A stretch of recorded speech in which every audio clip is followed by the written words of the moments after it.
All right, so we've already talked about the different ways that we can improve both brain health and balance and the different things that we want to look for. So what we're going to do now is walk through 6 different exercises that fit into those different categories. And then we're also going to talk about how to progress or regress them to make them more or less harder based on your fitness level. So the whole goal is that you should be able to walk away saying, you know what, I can do that. Here's a great place for me to start. I can start to incorporate this and that and this and find something that works for everyone, regardless if this is stuff you've been doing for a long time or starting today. So the first thing we're going to look at is our single leg functional exercises. So functional meaning it's going to help to build strength, and this is stuff that will transfer over to everyday life. So our single leg functional exercises. So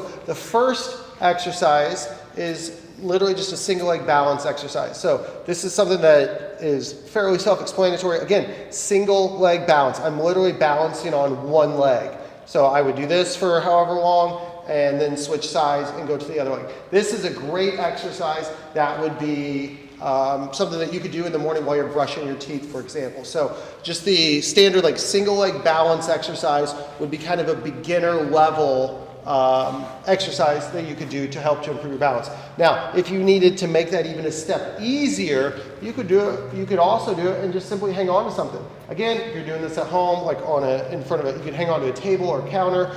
You could do it where you're hanging onto a doorway, wall in the hallway. Again, whatever works for you. So that would be step 1, or the easiest level would be hanging on to something. To progress that just a little bit would be to not hang on to something and literally just balance on one leg and then switch and balance on the other leg. Now when you're doing that, don't be alarmed if you find that one side is a little bit more stable or sturdy or than the other. Totally normal, perfectly okay. That's one of the reasons why we do so many things on one leg at the gym, because over time we want to see that improve to where things are even out, again, over time. So let's say we want to take that single leg balance exercise and now we want to add some motion, because what we talked about was how people don't fall at rest. We fall at motion. We don't fall when we're just standing still typically.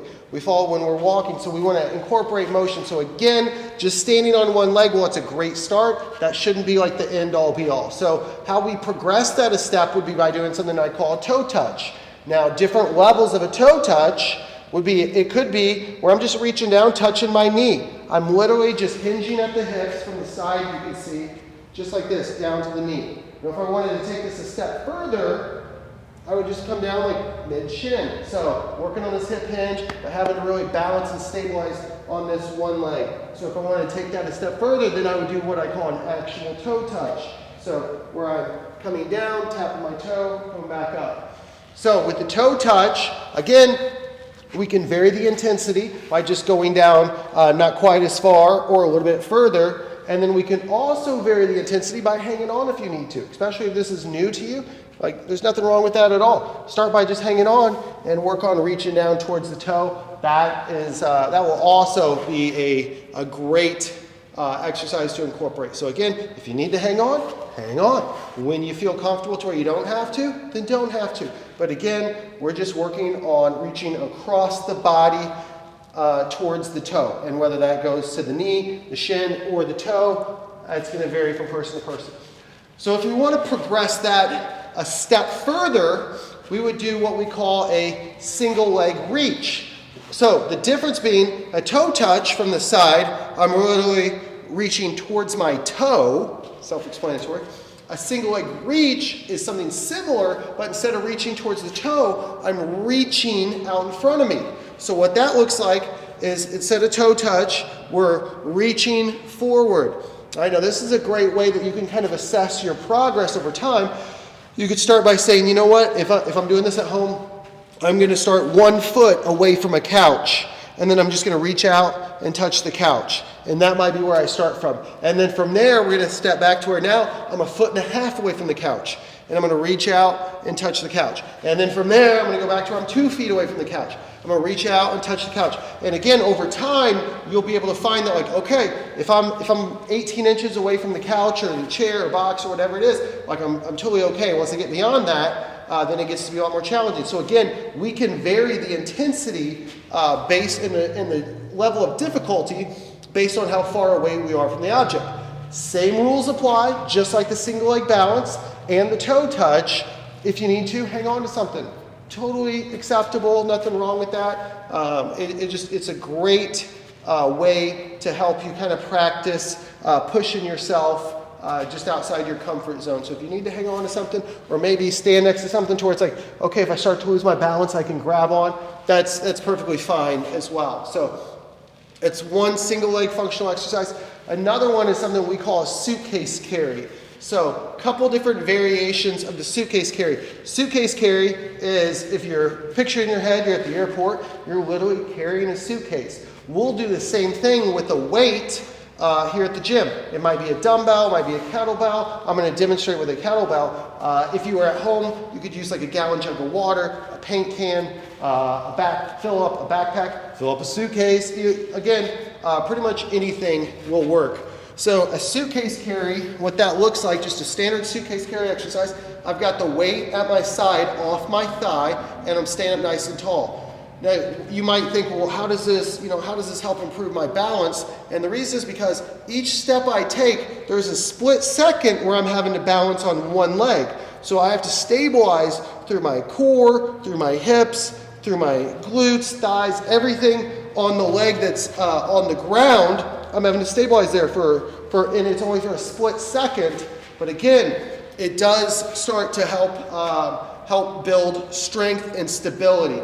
So that is the suitcase carry. If I want to kick that up a step further to make it more challenging and from a balance standpoint, I would do what I call a suitcase carry marching, which would be literally standing in place and I'm just marching back and forth like this. Now I'm having to stabilize on this one leg for, instead of it being like a split second or 1 second, now I'm having to stand on this one leg for 3 to 5 seconds. And the more I slow down, the more I stop and pause at the top, the harder it's going to be. So that would be kind of level 2. If I want to kick that up again, even a step further, what I could do is kind of combine the two. So the suitcase carry, marching is what we call this. And it literally would be me, I'm walking down and back, but I'm over-exaggerating how far I bring my knee up, and I'm just stepping out nice and slow, and it's going to make me it's going to force me to have to balance right here, and I'm going to pick my leg up and hold it, and again, just alternating back and forth.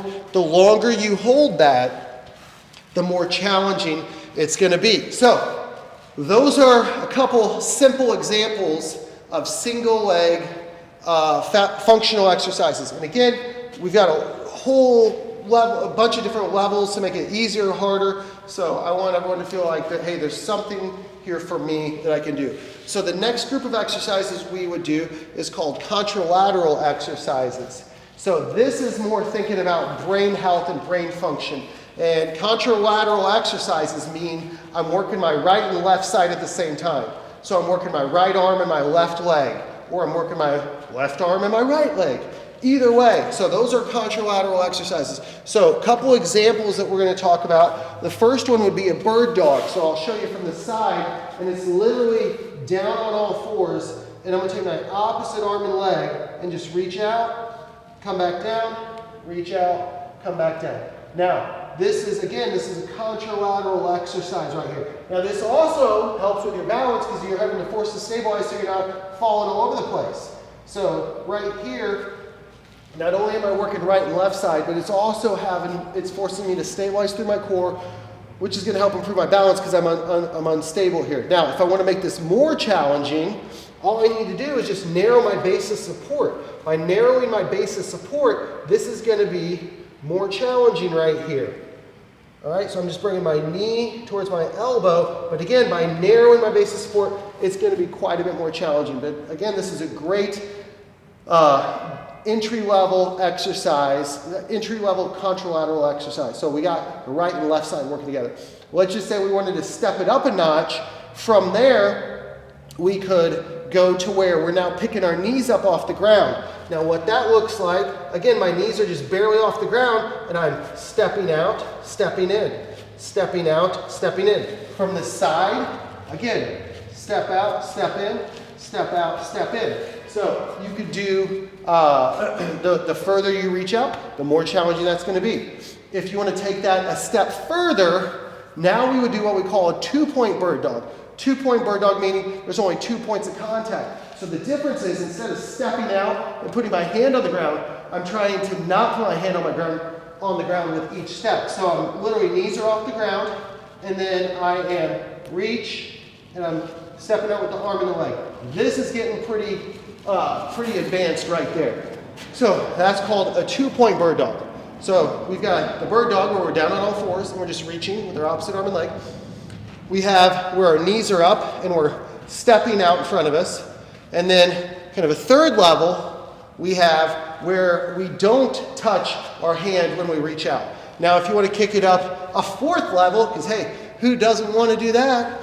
We could go into like a crawling variation. What that looks like is simply where we're moving our opposite arm and leg at the same time, keeping our knees low, and we're going to go anywhere from 4 steps forward, 4 steps back, and do that like 3 to 4 times. You could do 1 time down where you're just taking like 10 to 20 steps down and then 10 to 20 steps back. But that is really kicking things up a notch. So that would be a good example contralateral exercise. So next one would be a row using either a resistance band or I'm going to demonstrate right here with this cable. And so how this works is beginner level, I'm working my left arm and my right leg. So my right leg right here is working, my left arm is working. So I've got both feet down, but again, left arm, right leg. Opposites are working, so that's a contralateral exercise. And then I'm just pulling it right to me, just like this, nice and slow. So that's a contralateral exercise. If I want to kick that up a notch, which also makes it more challenging from a balance standpoint, I could stand on one leg, so I'm using left arm again, right leg, and just pulling it right to me. Now, if I wanted to kick that up a notch further, I could then add a reach, which would be adding motion, like we talked about. In order to improve balance, we need to add motion, we need to add movement, because that's how we function in everyday life. That's when we're at risk of falling. So what that looks like would be standing on the same leg, and now I'm reaching, and then I'm going to stand and pull. I'm going to reach, stand and pull. Same thing that I just did, only now I'm adding a little bit of movement to make it a little bit more challenging. So last contralateral movement we're going to talk about is kind of a plank variation. So this is another great couple different core exercises, but again, to find something that's at a fitness level that's appropriate for you. So we're going to start with the most challenging, which would be from the floor. Now, I'm going to show you here in just a second. We can use the box to make this a little bit easier. So from the floor, what I'm going to do is I'm going to go from the side right here. I'm in a push-up position, and then I'm literally moving my right arm, right leg, left leg. So that would kind of be more of an intermediate level. Again, if I wanted to make this more beginner, I would do it from a box, and I'll show you that in just a second. If I wanted to kick this up a notch, then I would simply move the right arm and left leg at the same time. So I've got options there. So I'm moving my right and left side at the same time. I could also, instead of doing it from a straight arm position, do that from the elbows, which is what I'll demonstrate here. Again, more of a beginner exercise would be reaching, and either picking the leg up or stepping out. Picking the leg up or stepping out. Or I can do it at the same time, where I'm reaching with my opposite arm and leg. Now, if you think, man, John, I don't know about that. That's pretty tough. You could just increase the incline.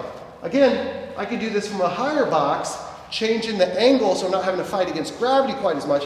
That would make it a lot easier. That would make a big difference. So that's 3 different examples and a bunch of ways to make it easier or harder of contralateral movements. So the last thing I want to touch on is multi-directional exercises. So if you think about it, we always go through life, you know, we're always moving forward. We never really move sideways, we don't move backwards. And those are important things just to help get our brain firing. Those are things that we want to incorporate to improve brain function. So we need to move in multi-directional.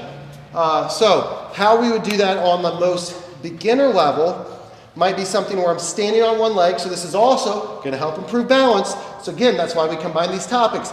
A lot of the stuff that's going to help from a brain health standpoint is also going to help from a balance standpoint. So it could be as simple as I'm going to stand on one leg, and again, I'm trying to move through multiple directions. So I'm going to reach my foot out to the front, I'm standing on one leg still, reach out to the side, reach back. I'm going to reach forward, reach out to the side, reach back. And I'm going to do that for however many times, switch sides to the other leg, rinse and repeat. Reach forward, reach to the side, reach back. So that would be kind of more of a beginner level.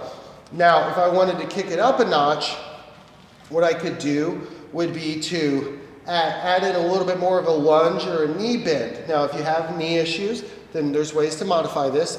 But again, that would be as simple as like stepping forward and then stepping back. So I'm stepping forward and then I'm stepping back. Now, if I want to kick that up, so we're stepping out a little bit further, incorporating a little bit of a knee bend. So if I wanted to go a step further, I would go step forward, step to the side, step back.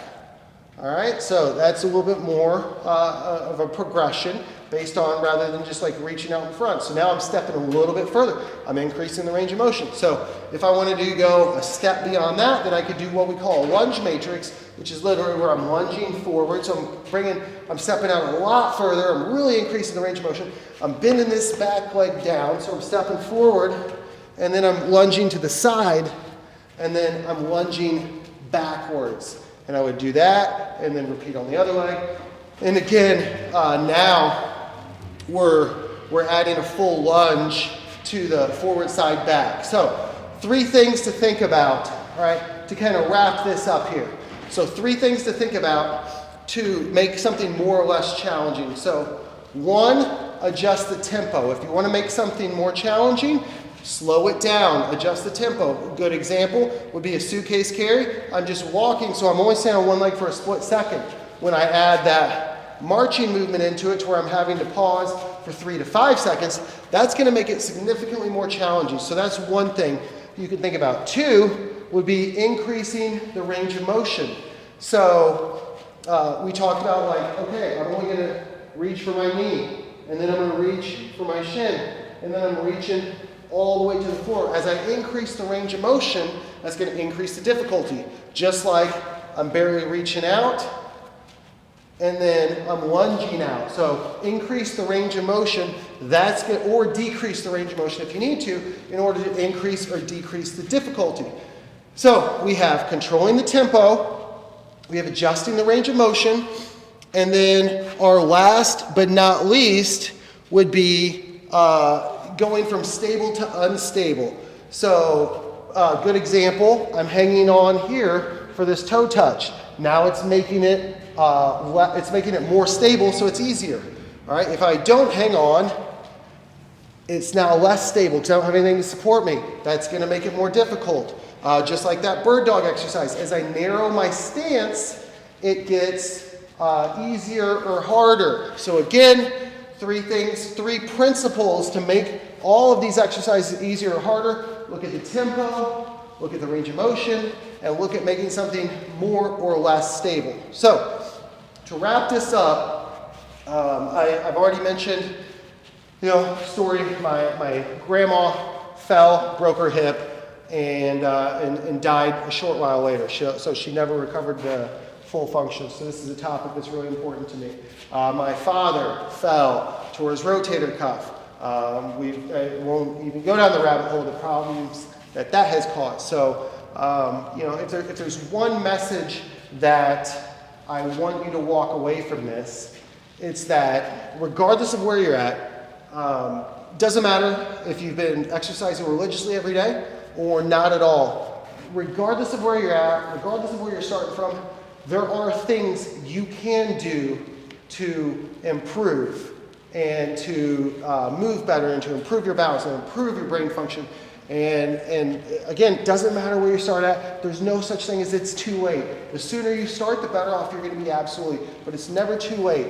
And as I mentioned, a lot of the stuff that's happened that I've felt just from a personal level within my family, I truly believe that incorporating this stuff into your routine and exercising consistently is one of the most unselfish things you can do. Because when you take care of yourself, you're stronger, you have more energy, you have less visits to the hospital or whatever else it may be, which then allows you to give more of yourself to others. So again, the take-home message here is that regardless of where you're at, there's always things you can do to get better. And if you're not going to do it for yourself, do it for your loved ones and do it for the people you care about. Because at the end of the day, that's a big part of what this is all about. So thank you for watching, and I hope you enjoyed it.